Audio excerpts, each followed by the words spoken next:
Capítulo 2. Tu me farás ver os caminhos da vida. Na tua presença há plenitude de alegria.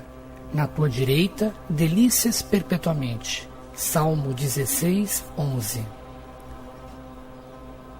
Eu procurei o caminho para Deus a minha vida inteira. Sei disso.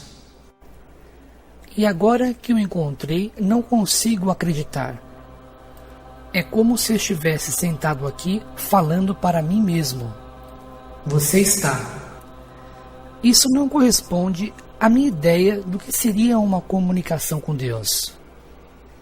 Você quer elementos imprevisíveis e supérfluos? Vou ver o que posso arranjar.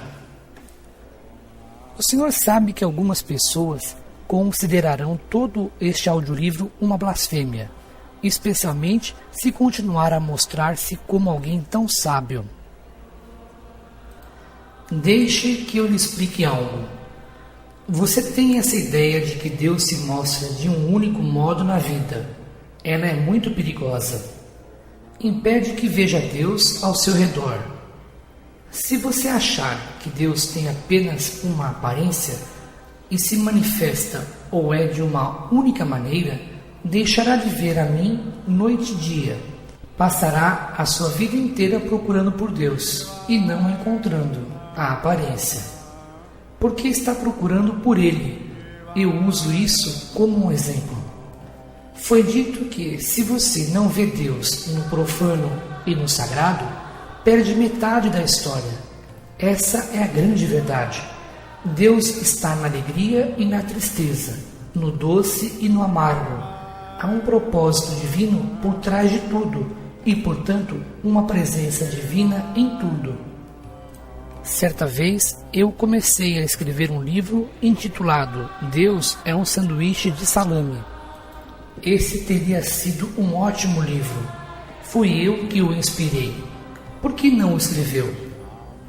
Parecia uma blasfêmia, ou no mínimo, horrivelmente irreverente. Você quer dizer maravilhosamente irreverente. O que lhe deu a ideia de que Deus é apenas reverente? Deus é o alto e o baixo, o quente e o frio, a esquerda e a direita, o reverente e o irreverente. Pensa que Deus não consegue rir? Imagina que não gosta de uma boa piada? Acha que não tem senso de humor? Eu lhe digo, Deus inventou o humor. Você tem de falar comigo formalmente?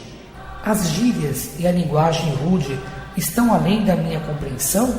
Eu lhe digo que pode falar comigo como falaria com o seu melhor amigo. Você acha que há uma única palavra que eu não conheço? Algo que não vi? Um som que não ouvi? Pensa que desprezo algumas dessas coisas e gosto de outras? Eu lhe digo que não desprezo coisa alguma. Nada é repulsivo para mim. Tudo é vida, e a vida é a dádiva, o tesouro indescritível, o mais sagrado. Eu sou vida, porque sou o que a vida é. Todos os seus aspectos têm um propósito divino. Nada existe, nada, sem um motivo compreendido e aprovado por mim. Como isso é possível? E quanto ao mal que foi criado pelo homem? Você não pode criar coisa alguma, um pensamento, um objeto, um evento, uma experiência de qualquer tipo que não seja parte do plano divino, porque o meu plano é que você crie tudo o que quiser. Nessa liberdade está a experiência de Deus ser Deus, e esta é a experiência para a qual eu o criei e a própria vida. O mal é o que você chama de mal. Contudo, até mesmo isso eu amo, porque é apenas através do que você chama de mal que pode conhecer o bem. Apenas através do que chama de obra do demônio que pode conhecer e realizar a obra de Deus. Eu não amo o quente mais do que o frio, o alto mais do que o baixo, a esquerda mais do que a direita. Tudo isso é relativo, parte daquilo que é. Eu não amo o bem mais do que o mal. Hitler foi para o céu. Quando compreender isso, compreenderá a Deus.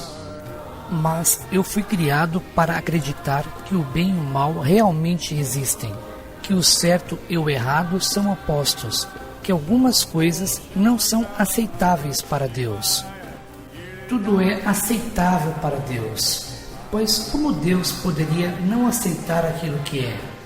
Rejeitar uma coisa é negar que ela existe. Dizer que não está certa é dizer que não é parte de mim, e isso é impossível. No entanto, mantenha suas crenças e age de acordo com os seus valores, porque esses são os valores de seus pais, seus avós, seus amigos e a sociedade. Eles formam a estrutura de sua vida, e perdê-los seria desfiar o tecido da sua experiência. Ainda assim, examine-os um a um, parte a parte. Não destrua a casa, mas examine cada tijolo e substitua aqueles que parecem quebrados, que não suportam mais a estrutura. Suas ideias sobre o certo e o errado são apenas isso, ideias. São os pensamentos que criam e determinam quem você é. Haveria apenas um motivo para mudar qualquer um deles: você não estar feliz com quem é. Só você pode saber se está feliz, dizer a respeito de sua vida: essa é minha criação, meu filho, que eu estou muito satisfeito. Se seus valores servem para você, haja de acordo com eles, lute para defendê-los, porém procure lutar de um modo que não cause dano a ninguém. O dano não é um componente necessário na cura. O Senhor diz: haja de acordo com os seus valores. E ao mesmo tempo diz que nossos valores estão todos errados. Ajude-me a entender isso. Eu não disse que os seus valores estão errados, mas tampouco estão certos. São simplesmente julgamentos, avaliações, decisões que em sua maioria não são tomadas por você, mas por outras pessoas, talvez seus pais, sua religião, seus mestres, historiadores e políticos. Pouquíssimos julgamentos de valor que você incorporou à sua verdade foram feitos por você mesmo, baseados em sua própria experiência. Porém, foi por causa da experiência que você veio para cá, e deveria criar-se a partir de sua experiência. Você criou a si mesmo a partir da experiência dos outros. Se o pecado existisse, seria isso: permitir a si mesmo tornar-se o que é a partir da experiência dos outros.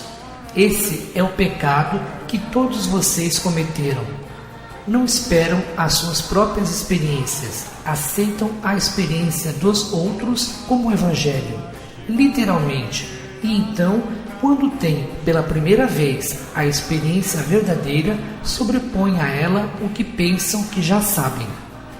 Se não fizessem isso, talvez tivessem experiências totalmente diferentes, que poderiam ir contra o que lhes ensinaram seus primeiros mestres e suas outras fontes. Na maioria das vezes, vocês não querem ir contra o que lhes ensinaram seus pais, suas escolas, religiões, tradições e todos os escritos sagrados. Por isso, negam as suas próprias experiências a favor do que lhes disseram para pensar. Em nenhuma parte isso pode ser melhor ilustrado do que em seu tratamento da sexualidade humana. Todos sabem que a experiência sexual pode ser a experiência física mais amorosa, excitante, poderosa, estimulante, renovadora, energizante, positiva, íntima, unitiva e divertida de que os seres humanos são capazes. Apesar de terem descoberto isso experimentalmente, vocês escolheram aceitar os julgamentos, as opiniões e as ideias anteriores sobre o sexo de outras pessoas, que têm um interesse oculto em como vocês pensam. Esses julgamentos e essas opiniões e ideias contradizem diretamente as suas próprias experiências. Mas como vocês relutam em considerar errado o que lhes ensinaram seus mestres, convencem-se de que devem ser as suas experiências que estão erradas. O resultado é que negam a sua própria verdade em relação a esse assunto, com consequências devastadoras. Vocês fizeram o mesmo em relação ao dinheiro. Sempre que tiveram muito dinheiro, sentiram-se bem, recebendo-o e gastando-o. Não havia mal nenhum nisso, nada de inerentemente errado. Contudo, vocês estavam tão imbuídos dos ensinamentos de outras pessoas a respeito desse assunto que rejeitaram as suas experiências a favor da verdade. Tendo aceito essa verdade como sua, formaram pensamentos em torno dela, que são criativos. Dessa forma, criaram uma realidade pessoal em torno do dinheiro que o afasta de vocês. Afinal de contas, por que iriam procurar atrair o que não é bom? Surpreendentemente, vocês criaram essa mesma contradição no que diz respeito a Deus. Tudo que seus corações experimentam em relação a Deus lhes diz que Ele é bom. Tudo que seus mestres lhes ensinaram sobre Deus lhes diz que Ele é mau. Seus corações lhes dizem que Deus deve ser amado sem medo. Seus mestres lhes dizem que Ele deve ser temido, porque é vingativo. Dizem que vocês devem viver temendo o castigo divino, tremendo em sua presença. Durante todas as suas vidas devem temer o julgamento do Senhor, porque o Senhor é justo e Deus sabe que terão problemas quando enfrentarem a sua terrível justiça. Portanto, vocês devem obedecer às suas ordens, ou então, em primeiro lugar, vocês não devem fazer perguntas lógicas como: se Deus queria uma obediência cega às suas leis, por que criou a possibilidade dessas leis serem violadas? Todos os seus mestres lhe dizem, porque Ele queria que vocês tivessem o livre-arbítrio. No entanto, que tipo de arbítrio é livre quando escolher uma coisa dentre outras leva à condenação? Como o arbítrio é livre quando não é a sua vontade e sim a de outrem que deve ser feita? Aqueles que lhes ensinam isso fazem Deus parecer hipócrita. É dito a vocês que Deus é perdão e compaixão. Contudo, se não pedirem esse perdão do modo certo, se não procurarem Deus adequadamente, suas súplicas não serão ouvidas e atendidas. Isso não seria tão ruim se houvesse apenas um modo adequado, mas há tantos sendo ensinados quanto há mestres para ensiná-los. Por isso, a maioria de vocês passa a maior parte da vida adulta procurando o modo certo de adorar, obedecer e servir a Deus. A ironia de tudo isso é que eu não quero a sua adoração, não preciso da sua obediência e não é necessário que sirvam a mim. Esses comportamentos são os historicamente exigidos dos súditos pelos monarcas, geralmente egomaníacos, inseguros e tirânicos. Não são de modo algum exigências divinas, e parece notável que até agora o mundo não tenha concluído que são falsas, não tendo nada a ver com as necessidades ou os desejos da divindade. A divindade não tem necessidades. Tudo que é exatamente isso. Tudo o que é. Portanto, por definição, não tem necessidades e nem deseja coisa alguma. Se vocês escolherem acreditar em um Deus que precisa de alguma coisa e fica tão ofendido se não a tiver que pune aqueles de quem esperava recebê-la, então terão escolhido acreditar em um Deus muito inferior a mim.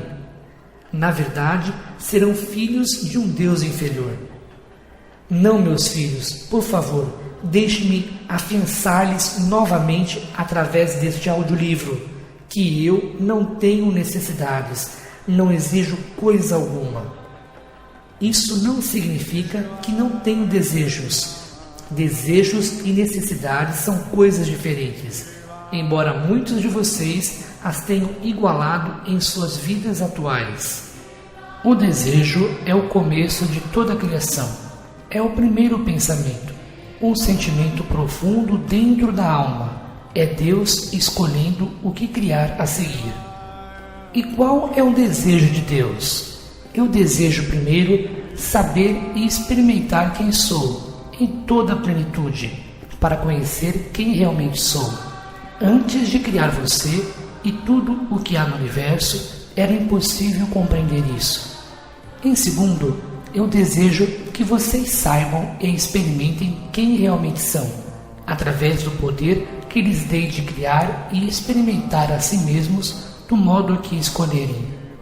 Em terceiro, eu desejo que todo o processo da vida seja uma experiência de alegria constante, criação contínua, desenvolvimento incessante e satisfação plena de todos os momentos. Eu criei um sistema perfeito pelo meio do qual esses desejos podem ser realizados. Estão sendo realizados agora. A única diferença entre você e eu é que eu sei disso. No momento de sua conscientização total, que poderia ocorrer a qualquer tempo, vocês também se sentirão como eu sempre me sinto. Serão totalmente felizes, amorosos, compreensivos, glorificados e gratos. Estas são as 5 atitudes de Deus. E antes de terminarem este diálogo, eu lhes mostrarei como colocá-las em prática em suas vidas, que então poderão levá-los e os levarão à santidade. Tudo isso é uma resposta muito longa para uma pergunta muito curta. Sim, haja de acordo com os seus valores. Se descobrir por experiência própria que eles lhe servem. Porém, veja se os valores aos quais você serve, com seus pensamentos, suas palavras e seus atos, trazem para a sua experiência a ideia melhor e mais elevada que já teve de si mesmo. Examine os seus valores um a um, traga-os à luz do escrutínio público. Se pode dizer ao mundo, sem hesitação, quem você é e no que você acredita, está feliz consigo mesmo. Não há motivo para estender-se mais nesse diálogo comigo, porque você criou um eu e uma vida para esse eu, que não precisa de aperfeiçoamento. Você atingiu a perfeição. Ponha este audiolivro de lado. Minha vida não é perfeita e nem está perto de ser. Eu não sou perfeito. Na verdade, sou cheio de defeitos. Desejo, às vezes de todo o coração, poder corrigi-los, saber as causas de meus comportamentos, os motivos das minhas desgraças, o que faz com que me desvie do caminho. Por isso, procurei o Senhor. Não consegui descobrir as respostas sozinho. Estou feliz por ter feito isso. Sempre estive aqui para ajudá-lo.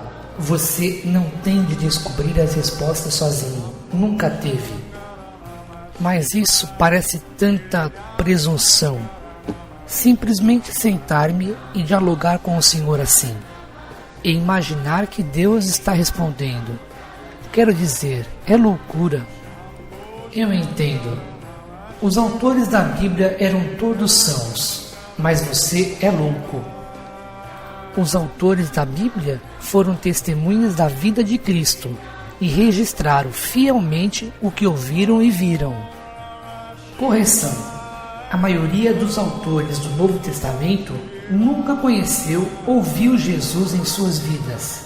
Eles viveram muitos anos depois que ele deixou a terra. Não reconheceriam Jesus de Nazaré se o vissem na rua.